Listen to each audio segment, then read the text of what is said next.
اعوذ باللہ من الشیطان الرجیم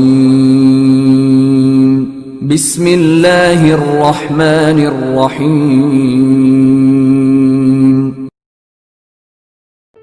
میرے پیارے دوستوں اور بزرگوں، السلام علیکم۔ جیسا کہ آپ جانتے ہیں، نکاح اور شادی کے متعلق ہماری سیریز ویڈیوز چل رہی ہیں۔ اگر آپ دوست ہمارے چینل پر نئے ہیں تو ہمارے چینل کو سبسکرائب کریں تاکہ اسلام کے متعلق جو بھی معلومات بھیجی جاتی ہیں آپ تک پہنچتی رہیں۔ آج کا جو ہمارا موضوع ہے، دیندار عورت سے شادی کی برکت۔ مشہور محدث اور کوفے کے عظیم بزرگ حضرت سیدنا سفیان بن عیینہ رحمۃ اللہ تعالی فرماتے ہیں، ہم 4 بھائی تھے، محمد، عمران، ابراہیم اور میں خود۔ محمد نے جب شادی کا ارادہ کیا تو حسب و نسب میں رغبت کے سبب اس نے اب ایسی عورت سے شادی کی جو خاندان میں اس سے بڑھ کر تھی، تو اللہ تعالیٰ نے اس کو ذلت میں مبتلا کر دیا۔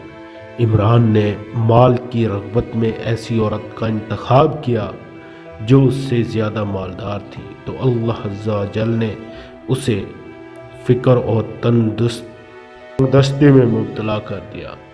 میں ان دنوں کے معاملے میں حیران و پریشان ہو کر رہ گیا۔ میرے پاس معمر بن راشد تشریف لائے تو میں نے ان کے سامنے اپنے بھائیوں کا قصہ بیان کیا اور ان سے اس کے بارے میں مشورہ لیا، تو انہوں نے مجھے حضرت سیدنا یحییٰ بن جعدہ رحمۃ اللہ تعالی علیہ اور ام المومنین حضرت سیدنا عائشہ صدیقہ رضی اللہ تعالیٰ سے مروی سے یہ احادیث بیان کی۔ حضرت سیدنا یحییٰ بن جعدہ سے روایت کہ نبی پاک صاحب لولا نے فرمایا، 4 وجوہات کی بنا پر عورت سے شادی کی جاتی ہے: دین، حسب نسب، مال اور خوبصورتی، لیکن تم دین والی کو ترجیح دینا۔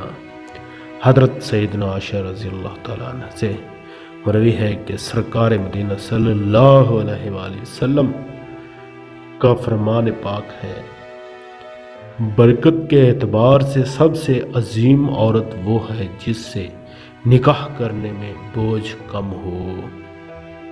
حضرت سیدنا سفیان بن عیینہ رحمۃ اللہ تعالی عنہ فرماتے ہیں، میں نے رسول اکرم صلی اللہ علیہ وسلم کی حدیث پر عمل کرنے کی غرض سے اپنے لیے دین اور بوجھ کی کمی کو اختیار کیا، تو اللہ نے دین کے ساتھ ساتھ میرے لیے عزت و مال بھی جمع کر دیا۔